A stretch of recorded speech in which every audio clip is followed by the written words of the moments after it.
Som, teste.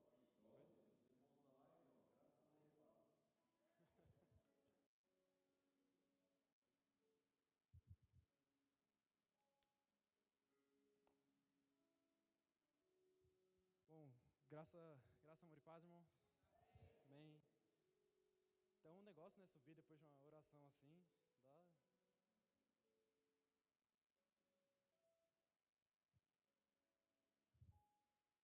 Só um minutinho que tá...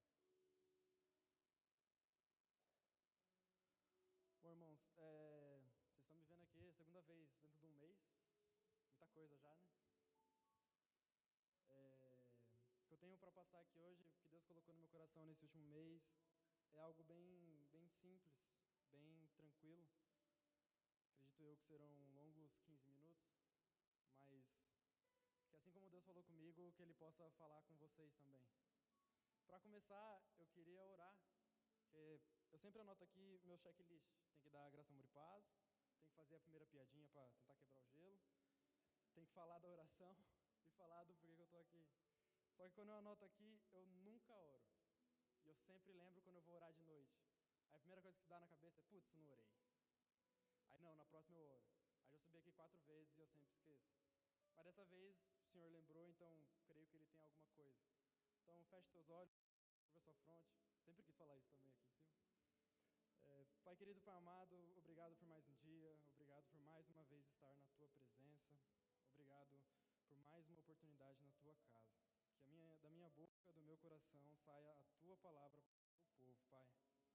Amém. Bom, esse mês Deus trabalhou muito comigo desde a minha última pregação, no sentido de... Eu cheguei a comentar isso lá, mas que o óbvio precisa ser dito. E aí, de certa maneira, eu dei o título de Por que permanecer firme? Aí você pensa, porque Deus é o Salvador, né? Óbvio. Mas assim, o óbvio precisa ser dito. E aí, por que eu decidi falar disso? No começo do mês eu ia trazer uma outra coisa. E aí foi onde eu tirei, naquele cantinho ali do café, ele tem aquela caixinha com as palavras.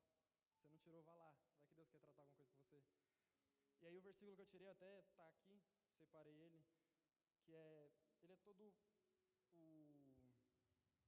a linha da pregação, que é Apocalipse 2:7. Ao que vencer, dar-lhe-ei a comer da árvore da vida, que está no meio do paraíso de Deus. Bom, essa pregação eu não sei, quando Deus foi me dando ela, eu não estava entendendo muito bem. Tanto é que, se não fizer sentido, eu vou pedir para você volte e veja de novo. Porque se você está aqui e eu estou aqui, alguma coisa tem. Essa pregação provavelmente vai ser para você que já pensou em abandonar a sua fé, ou abandonar o seu ministério, depois de um dia difícil. Ou se você que não está pensando nisso, ou para você que está pensando nisso, não quero mais ficar na mídia, não quero mais ficar no louvor, não quero mais ficar no som, onde é que seja. Ou se você nunca pensou nada disso, bom, parabéns, Deus é bom na sua vida. Mas como a frase que a Dani me disse esses dias, é bom a gente guardar essas coisas, é bom a gente construir crédito na casa de Deus, porque os dias maus virão. Luca, mas você está profetizando dia... Não sou profeta, não sou nada. Só estou dizendo para você que os dias maus virão. Pergunte a qualquer pessoa que tenha 10, 15 anos na presença de Deus. Pergunte quantos dias maus ela teve. Tenho certeza que não vai dar para contar nas mãos. Então, partindo desse princípio, eu separei algumas coisas, ou melhor, eu vou contextualizar primeiro o Apocalipse 2:7. Vou ler novamente, porque aqui eu peguei na Bíblia, na NAA. Quem tem ouvidos, ouça o que o Espírito diz às igrejas. Ao vencedor, darei o direito de se alimentar da árvore da vida que se encontra no paraíso de Deus. Bom, ao vencedor. Quem vence, vence algo, certo? Todo mundo concorda? Vence uma prova, uma competição. Quando João escreve essa carta, amando de Deus, acho que todo mundo sabe, vou até um pouco contextualizar em vão, ele faz as 7 cartas para as 7 igrejas da Ásia. A igreja de Éfeso era talvez a dos males a menos, era a melhorzinha. Eles faziam a obra, tanto é que em Apocalipse, ali, todo o capítulo 2, ele fala sobre a obra que Éfeso fazia.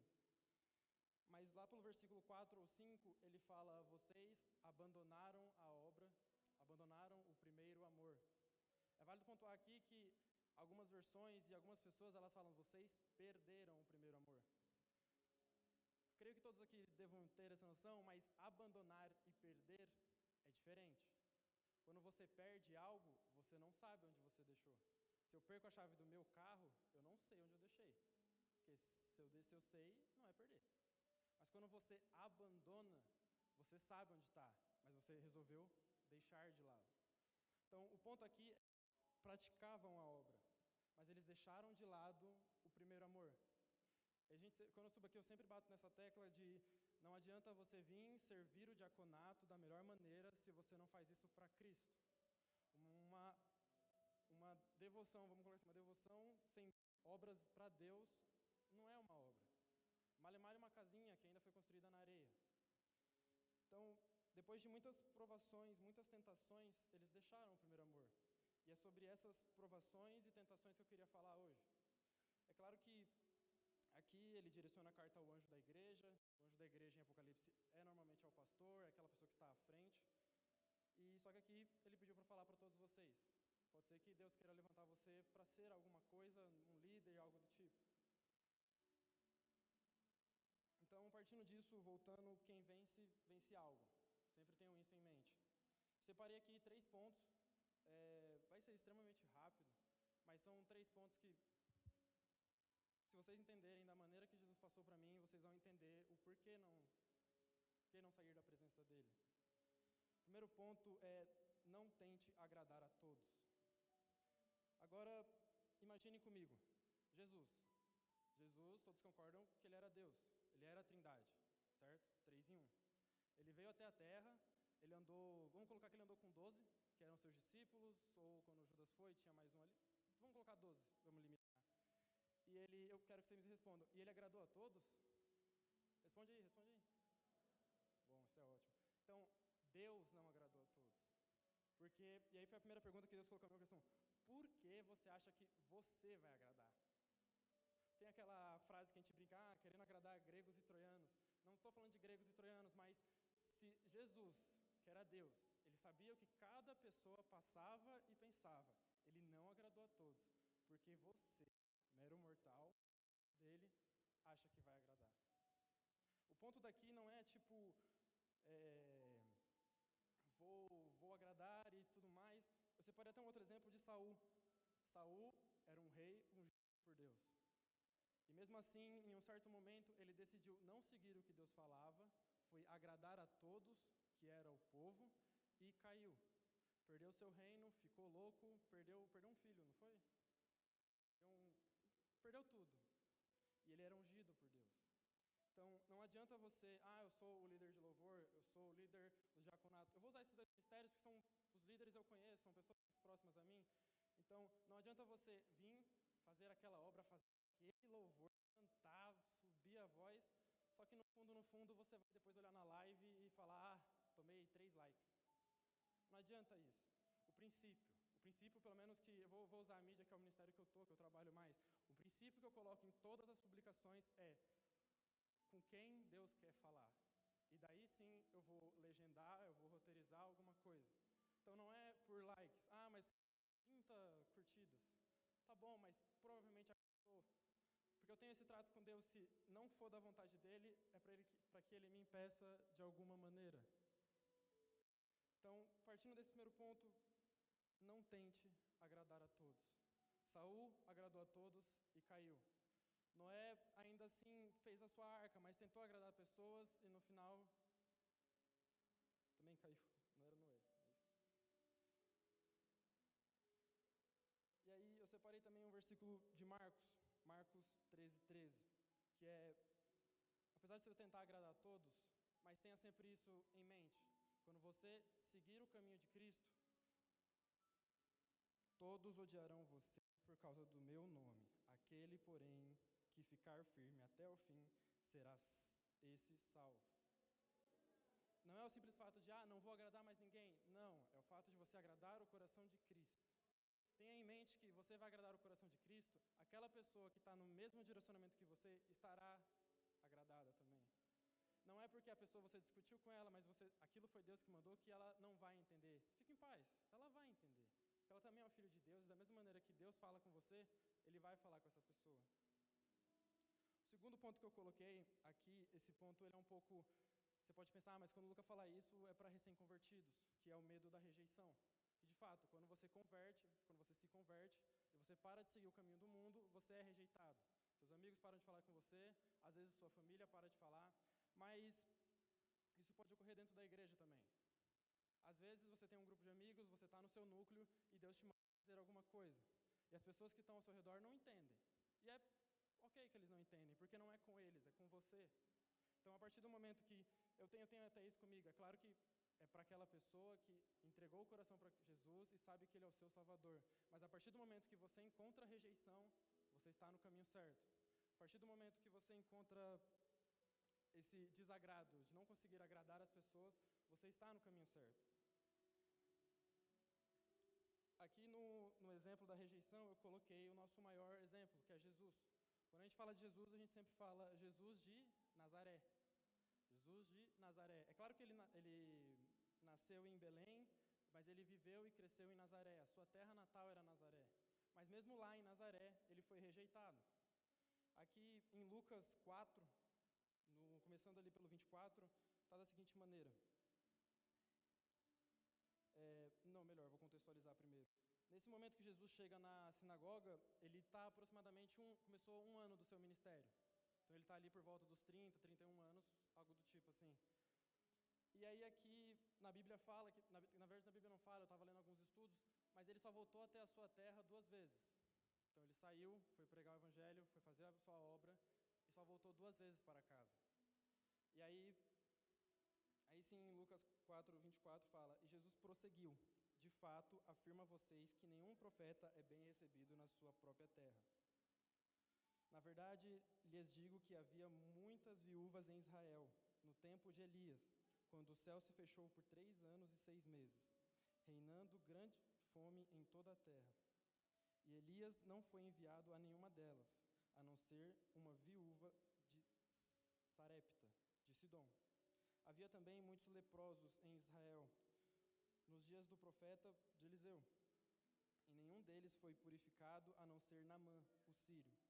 Todos na sinagoga, ouvindo estas coisas, se encheram de ira, e levantaram-se, expulsaram Jesus da cidade, e o levaram até o alto do monte, sobre o qual a cidade estava edificada, para que de lá pudesse atirá-lo abaixo.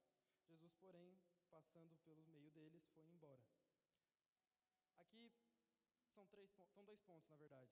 O primeiro, ele já comenta, tem até aquele dito popular, que santo de casa não faz milagre, sabe? Mas aqui ele fala, de fato, afirma vocês, nenhum profeta é recebido na sua própria terra. Então, assim, aqui, partindo também desse dito popular, eu já ouvi muitas pessoas dizerem, e de fato é verdade, às vezes você espera o apoio da sua própria casa, mas às vezes ele não vem.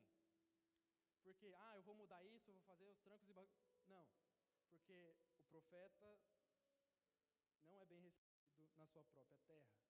É algo como aquelas pessoas que te viram crescer. Por incrível que pareça, elas não vão confiar em você, mesmo sabendo da sua formação. Para aqueles que são empreendedores ou têm loja, podem até confirmar para mim, as pessoas que mais compram nunca são as pessoas mais próximas de você. Sempre são pessoas mais longe. Vendendo camisa de time, assim, eu tenho uma loja e não que alguns amigos de perto não tenham comprado, mas as melhores vendas, as maiores vendas foram para pessoas que nem estão em São Paulo. E aqui os outros 2 pontos, que isso enfureceu quem estava na sinagoga, que ele diz 2 pontos aqui, só para contextualizar novamente. Deus mandou a graça, Deus mandou o Filho dele para o povo de Israel, para o povo dele, os hebreus, para todos os povos que Deus habitou, ele mandou a sua graça. Porém, o pessoal, eles negaram.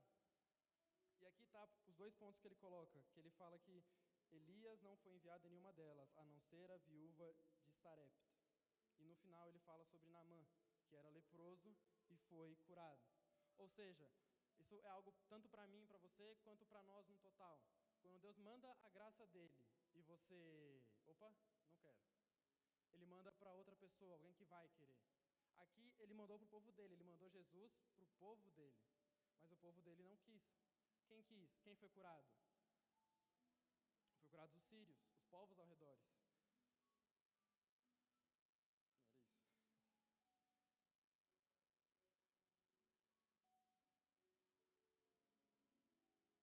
Era isso. E durante os pontos eu fui colocando alguns versículos para sempre dar essa sensação de que você vai passar por tormenta, você vai passar por coisa, mas o importante é terminar e permanecer firme. Aqui o versículo de Tiago 1,12, ele diz o seguinte: bem-aventurado é aquele que suporta com perseverança a provação, porque depois de ter sido aprovado, receberá a coroa da vida, a qual o Senhor prometeu aos que o amam. Lá ele fala vencedor, lá ele fala os que amam, mas percebam, é sempre quem persevera, quem se mantém na corrida. Um atleta, ele não termina a prova porque, vou terminar a prova. Não, ele se preparou por aquilo, ele ama o que ele faz, ele persevera. Aqui já indo para os finalmente, falei que era algo bem rápido assim. O ponto 3 é um ponto que eu não queria falar porque é algo que Deus vem trabalhando comigo há muito tempo, ele fala sobre o lugar.